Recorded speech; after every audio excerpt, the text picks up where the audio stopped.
وہ اس کے الزام پر زچ ہو کر بولا، بچی ہے تو بچی بن کر رہے، اسے ہر وقت گاڑی میں ساتھ لیے کیوں پھرتے ہو؟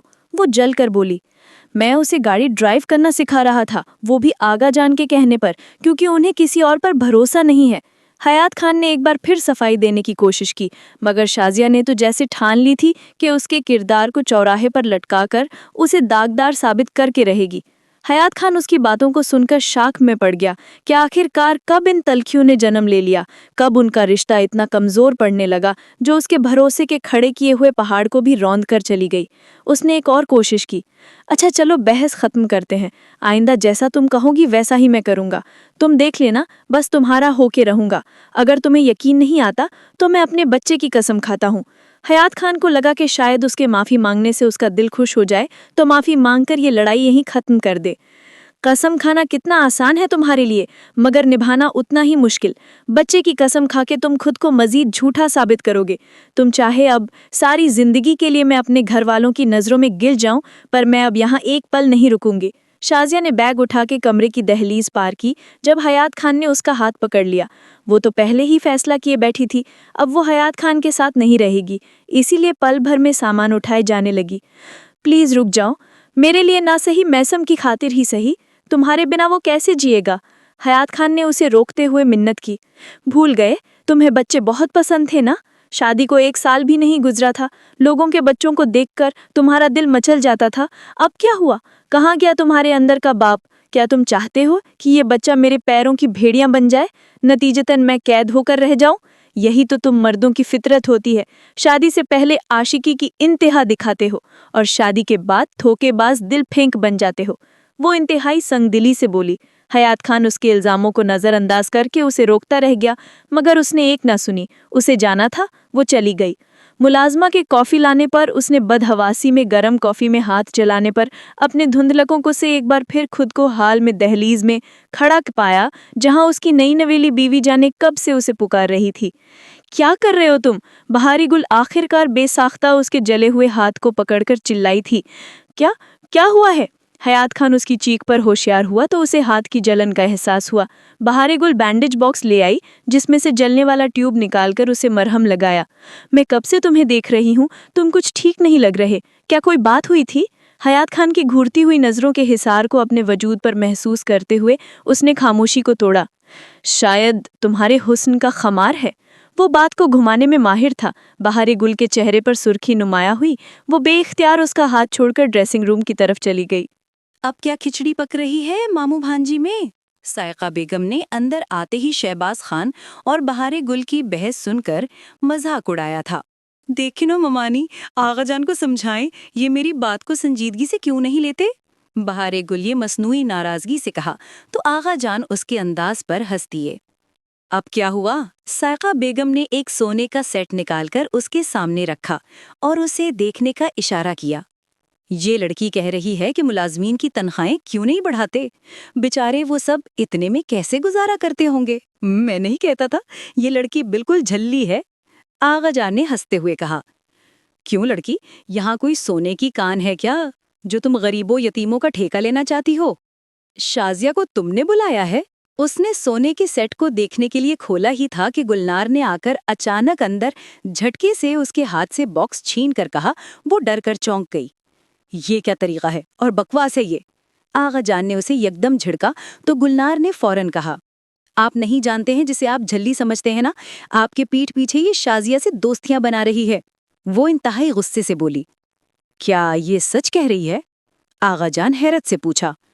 میں نے بس اس کے ساتھ بات کی تھی، بہارے گل گھبرا کے بولی۔ میں نے پوچھا کیا، گلنار سچ کہہ رہی ہے؟ آغا جان نے غصے سے کہا۔ وہ جواب دیتے جھجکی تو آغا جان نے ہاں یا نہ میں ہی جواب مانگ لیا۔ جی ہاں، اس نے مختصر کہا۔ لیکن کیوں؟ کیا ضرورت تھی؟ وہ یہ گھر اور اپنا شوہر چھوڑ کر کب کی چلی گئی تھی؟ تمہیں کچھ اندازہ ہے تم نے کیا کیا ہے؟ آغا جان نے غصے سے گھورتے ہوئے کہا اور سوچ میں گم ہو گئے۔ آغا جان، اس سے پوچھے مقصد کیا ہے اس کا؟ گلنار نے غصے سے کہا۔ اسے یقین تھا بہارے گل کے دماغ میں کچھ نہ کچھ تو چل ہی رہا ہے، بلا وجہ تو اس نے شازیہ کو نہیں بلایا ہوگا، لیکن بہارے گل نے اس کی بات کا جواب نہیں دیا اور خاموش رہی۔ بہار گل ان سب کے رد عمل پر خاموش ہو گئی، مگر اسے اندازہ نہیں تھا کہ شازیہ اتنی جلدی گھر آ پہنچے گی۔ کچھ دن پہلے شازیہ اس سے شاپنگ مال میں ملی تھی۔ اس کے لہجے میں بہت شرمندگی تھی۔ بہار گل اس سے بات نہیں کرنا چاہتی تھی، لیکن اس نے اصرار کیا تو وہ اس کی حالت دیکھ کر پگھل گئی۔ وہ بہت بدلی سی لگ رہی تھی۔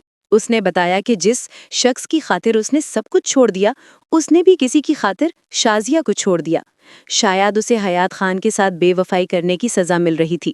اس نے التجا کی کہ وہ ایک بار میثم سے ملنا چاہتی ہے۔ بہار گل مان گئی تھی، لیکن اس نے انتظار کرنے کا کہا تھا۔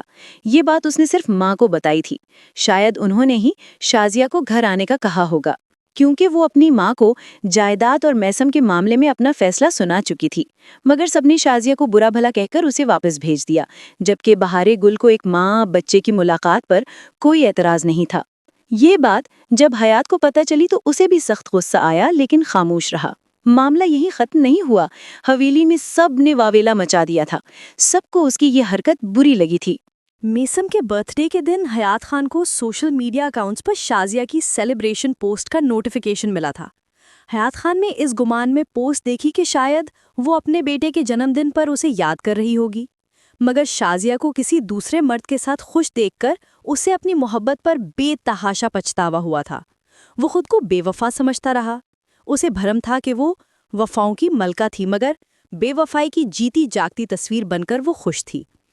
اسی وجہ سے ہی وہ دوسری شادی پر راضی ہوا تھا، مگر یہ بات اس نے کسی سے نہیں کہی تھی۔ آسیہ کیا ہوا ہے میثم کو؟ کب سے وہ روئے جا رہا ہے؟ میثم کے رونے کی آواز سن کر بہار گل اپنے ناخنوں پر پینٹ کرتے ہوئے آسیہ کو تلقین کی تھی۔ معلوم نہیں آج اسے کیا ہو گیا ہے، مجھے لگتا ہے اس کی طبیعت بہت خراب ہے، مستقل روئے جا رہا ہے۔ آسیہ جو جانے کب سے میثم کو گود میں لیے ادھر سے ادھر کمرے میں چکر کاٹ رہی تھی، اس نے پریشانی سے کہا۔ بہار گل اسے روتا ہوا دیکھ نہیں پائی، اس لیے خود اس کی طرف چلی آئی۔ اپنے موبائل میں پوئم چلا کر اسے سنانے لگی۔ میثم کچھ دیر کے لیے خاموش ہو گیا، مگر اگلے ہی کچھ لمحوں میں ہی وہ پھر سے رونے لگا۔ بہار گل نے اس کا ٹیمپریچر چیک کیا تو وہ حیران رہ گئی۔ اسے بہت تیز بخار تھا۔ تم جاؤ غفور چچا سے کہو کہ گاڑی نکالیں، اسے ڈاکٹر کے پاس لے جانا ہوگا، وہ پریشان کن لہجے میں بولی۔ اسے کچھ سمجھ نہیں آ رہا تھا، جلدی سے اپنا بیگ لیا اور باہر لان میں آ گئی۔ بی بی، ڈرائیور تو کہیں بڑے صاحب کے کام سے گیا ہے، آسیہ نے عجلت میں آ کر بتایا۔ اچھا تم جاؤ آغا جان کی گاڑی کی چابی لے آؤ، اگر پوچھیں تو میرا بتا دینا۔ اس نے آسیہ کو اپنے ساتھ لیا اور خود گاڑی ڈرائیو کر کے ہسپتال پہنچی۔ اپنے آغا جان کی گاڑی لے کر کہاں گئی تھی وہ بھی خود اکیلی ڈرائیو کر کے؟ سائقہ بیگم نے لہجے کی تلخی کو چھپاتے ہوئے پوچھا۔ ہاں وہ میں آغا جان سے پوچھ کر گئی تھی، دراصل غفور چچا کہیں باہر گئے ہوئے تھے اور آسیہ نے بتایا کہ بشیر کی بھی طبیعت خراب ہے۔ بہار گل نے ان کے رویے کا نوٹس لیے بغیر جواب دیا۔ کیا ضرورت تھی خود ڈرائیو کرنے کی؟ تم کتنی ہیش ڈرائیو کرتی ہو، کچھ اندازہ ہے تمہیں؟ میں کتنی پریشان ہو گئی تھی۔ میرا ڈرائیونگ ٹیچر حیات خان تھا، اس نے برق رفتاری سے کہا۔ اس کی حاضر جوابی نے سائقہ بیگم کے غصے کو مزید آگ دی تھی۔ شہباز اور حیات نے واقعی تمہیں سر چڑھا لیا ہے، تم نے سوچ بھی کیسے لیا کہ تم میثم کو ہماری اجازت کے بغیر اس ڈائن شازیہ کو حوالے کرو گی؟ اور اتنی ہمت کس نے دی ہے کہ تم میثم کی کسٹڈی کا فیصلہ کرو؟ ہم کیا مر گئے ہیں یہاں؟ بہار گل ان کی بات کو سمجھ نہیں سکی کہ وہ کیا کہہ رہی تھیں، کیونکہ سب کو غلط اطلاع دینے والی گلنار تھی۔ بہار گل کے ہسپتال جاتے ہی اس نے ماں بہنوں کا برین واش کیا، جبکہ حیات خان نے بھی اس کی بات سنی، مگر وہ بات کی تہ تک جا کر ہی نتیجہ اخذ کرتا تھا۔ اسی لیے اس نے بہار گل کے آنے کا انتظار کیا، کیونکہ وہ کسی کی بھی کال ریسیو نہیں کر رہی تھی۔ اس لیے سائقہ بیگم نے تو گلنار کی بات پر ہنگامہ ہی کر دیا تھا۔ بہار گل میرا بچہ، مجھے تم سے اس طرح کی بے وقوفی کی امید نہیں تھی، آغا جان نے بھی مایوس کن لہجے میں کہا، جبکہ وہ اپنی صفائی میں بولنا چاہتی تھی، مگر اسے بہت دیر سے معاملے کی تہ کا اندازہ ہوا کہ سب کیا سوچ بیٹھے تھے۔ آپ لوگ اس کی بات تو سن لیں، نتیجے پھر نکالیں۔ حیات خان نے آ کر سب کو چپ کروایا، مگر بہار گل بغیر کچھ کہے غصے سے اندر چلی گئی تھی۔ دیکھا تم نے؟ آسیہ کیا بات ہے، تم دونوں کہاں گئی تھی؟ حیات خان نے اپنی ماں کی بات کاٹتے ہوئے آسیہ سے پوچھا۔ آسیہ نے میثم کو اس کی گود میں دیتے ہوئے ساری حقیقت بیان کی تو سائقہ بیگم یکدم شرمندہ ہو گئیں۔ پتہ نہیں تم عورتیں اتنی شکی مزاج کیوں ہوتی ہو، بنا کچھ جانے بچی کو اتنا ڈانٹ دیا۔ آغا جان نے اپنی بیوی بیٹیوں کو دیکھ کر افسوس بھرے لہجے میں کہا۔ حیات خان نے بھی سب کو غضبناک نگاہوں سے دیکھا تو سب سے پہلے گلنار وہاں سے چلتی بنی۔ جانتی تھی اب اس کی خیر نہیں ہے۔ پھپھی اماں دل ہی دل میں خوش ہوئی تھیں کہ شاید بہار گل چالاکی سے میسم شازیہ کو سونپنے گئی ہے، لیکن ان کی خوشی دھری کی دھری رہ گئی جب میسم کو باہر لے جانے کی وجہ پتہ چلی۔ آغا جان نے بہن کو معذت خواہ نظروں سے دیکھا، کیونکہ زندگی میں پہلی بار وہ اپنی بہن پر غصہ ہوئے تھے، وہ بھی غلط وقت پر غلط فہمی سے۔ آپ کو جب پتا تھا کہ ہم دونوں کا کوئی جوڑ نہیں ہے تو شادی کیوں کی تھی؟ حیات خان کے کمرے میں آتے ہی بہار گل نے دکھ بھرے لہجے میں کہا۔ غلطی تمہاری ہے، بتا کر جانا چاہیے تھا۔ سب کتنے پریشان ہو گئے تھے؟ حیات خان نے اس کے سوال کو نظر انداز کرتے ہوئے نرمی سے کہا۔ آپ جانتے تھے کہ میں ایک ایسی پاگل لڑکی ہوں جو اپنی چھوٹی چھوٹی خوشیوں کے معاملے میں بہت حساس ہے، یا پھر یہ کہوں کہ بہت خود غرض ہے، لیکن آپ کو ایسی پاگلی لڑکی سے شادی نہیں کرنی چاہیے تھی۔ وہ اداس تھی، گھر والوں کا رویہ اسے اچھا نہیں لگا، مگر غصے سے بات کر رہی تھی۔ تم جھلی ہو تو سوچا میری ہر بات مان لوگی؟ حیات خان نے اس کے غصے سے لطف اندوز ہو کر چڑھایا تو وہ واقعی چڑھ گئی۔ حیات خان، تمہیں لگتا ہے کہ دنیا کی ساری لڑکیاں ہی پاگل ہیں، ایک تم ہی سیانے انسان ہو؟ اس نے چڑھ کے پوچھا۔ ایسا نہیں ہے کیا؟ حیات خان نے اپنی ہنسی پر قابو پا کر اس کے غصے سے محظوظ ہو کر اسے مزید چھیڑا تھا۔ پھر تو تمہیں دوسرا تجربہ کرنے کی ضرورت ہی نہیں تھی۔ وہ انتہائی چڑھ کر بولی۔ تجربہ نہیں کیا، تم سے شادی کر کے ایک مکمل رشتہ بنایا ہے، وہ محبت سے بولا۔ ہاں تو شادی کے بعد بھروسہ بھی کرنا چاہیے تھا۔ سب کو یہ کیوں لگتا ہے کہ میں میسم سے جان چھڑانا چاہتی ہوں؟ اس کی آواز بھیگ گئی۔ حیات خان نے اس کی ٹھوڑی کو اٹھا کر دیکھا تو پلکوں سے 2 موتی اس کے رخسار پر پھسلے۔ اس کا دل دکھا۔ دیکھو، ایسا کچھ نہیں ہے، سب کو غلط فہمی ہوئی تھی، اور اس سب کی وجہ مجھے پتا ہے، تم نہیں، کوئی اور ہے، میں سب جانتا ہوں، لیکن جس طرح میں تم پر بھروسہ کرتا ہوں ہر کوئی نہیں کر سکتا نا۔ حیات خان نے اس کی آنسوں کو اپنی انگلیوں کے پوروں میں جذب کر لیا۔ پہلے تو ایسا نہیں تھا، وہ اٹھ کر باہر جاتے ہوئے بولی۔ پہلے اور اب میں فرق ہے، اور ہمارے اور باقی کے رشتوں میں بھی فرق ہے۔ حیات خان نے دونوں شانوں سے پکڑ کر بہار گل کو اپنے سامنے کھڑا کیا۔ وہ اس کو قریب پا کر گھبرا گئی مگر ہل نہ سکی، کیونکہ حیات خان کے ہاتھ اس کے کندھوں پر جمے تھے، اور یہ رشتوں کی ڈور کمزور ہے یا مضبوط، یہ ہم پر منحصر ہوتا ہے۔ حیات خان نے اس کے کان کے قریب سرگوشی کی۔ وہ اس کی سانسوں تک کو محسوس کر سکتی تھی، اتنا قریب تھا وہ۔ حیات خان، تم بہت اچھے مصنف بن سکتے ہو۔ بہار گل نے اپنے دل کی دھڑکنوں پر قابو پا کر اس کے سینے پر مکہ مار کر پیچھے ہٹایا تھا۔ وہ جانتا تھا کہ بہار گل نے غصے سے نہیں دھکیلا، بلکہ وہ اس کی بات سے قائل ہو گئی تھی۔ پھر کیا خیال ہے، اعتراف کر لیا جائے ایک دوسرے سے؟ اس نے بہار گل کی آنکھوں میں جھانک کے پوچھا۔ کیسا اعتراف؟ بہار گل نظریں جھکا کر پوچھنے لگی۔ دل زور زور سے دھڑک رہا تھا۔ حیات خان کی آنکھوں سے نکلتی محبت کی شعاؤں کو وہ بخوبی محسوس کر رہی تھی۔ یہی کہ میں تم سے محبت کرتا ہوں اور تم مجھ سے۔ حیات خان نے اسے اپنی باہوں کے گھیرے میں لے کر محبت سے چور لہجے میں کہا۔ میں نہیں کرتی، اپنا بتائیں، آپ کرتے ہیں کیا؟ بہار گل نے لڑکھڑاتے لہجے میں جھوٹ بولنے کی کوشش کی، جس پر حیات خان کے چہرے پر مسکراہٹ آ گئی۔ بہار گل کا سرخ چہرہ، لرزتی پلکیں اس کے دل کا حال صاف بیان کر رہی تھی۔ وہ طمانیت سے مسکرا دیا۔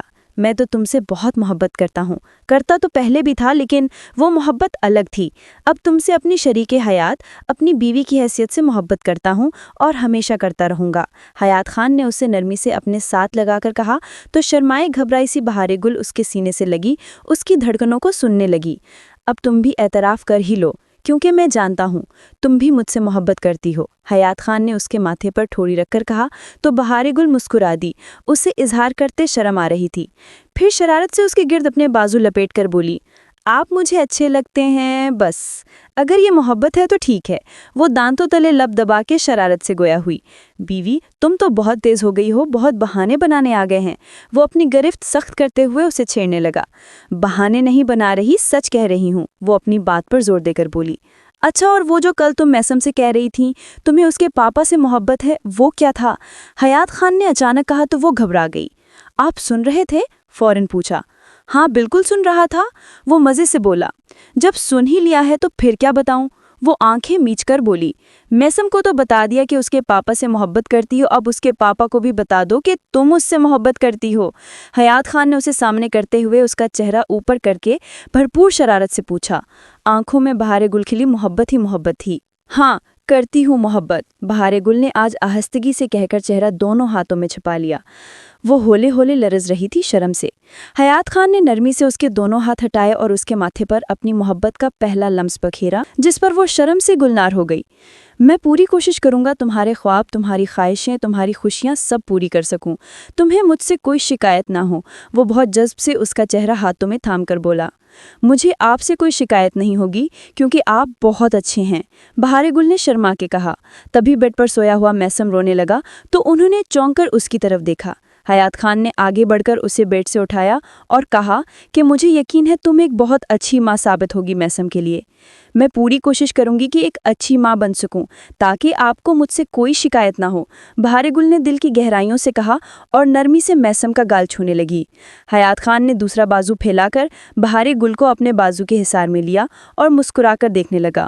اس کی فیملی مکمل ہو گئی تھی اور اس نے اپنی فیملی کے ہمیشہ ساتھ رہنے کی دعا کی تھی۔ بہارے گل بھی محبت پاش نظروں سے میسم اور حیات خان کو دیکھ رہی تھی۔ وہ سمجھ گئی تھی یہی اس کی فیملی ہے۔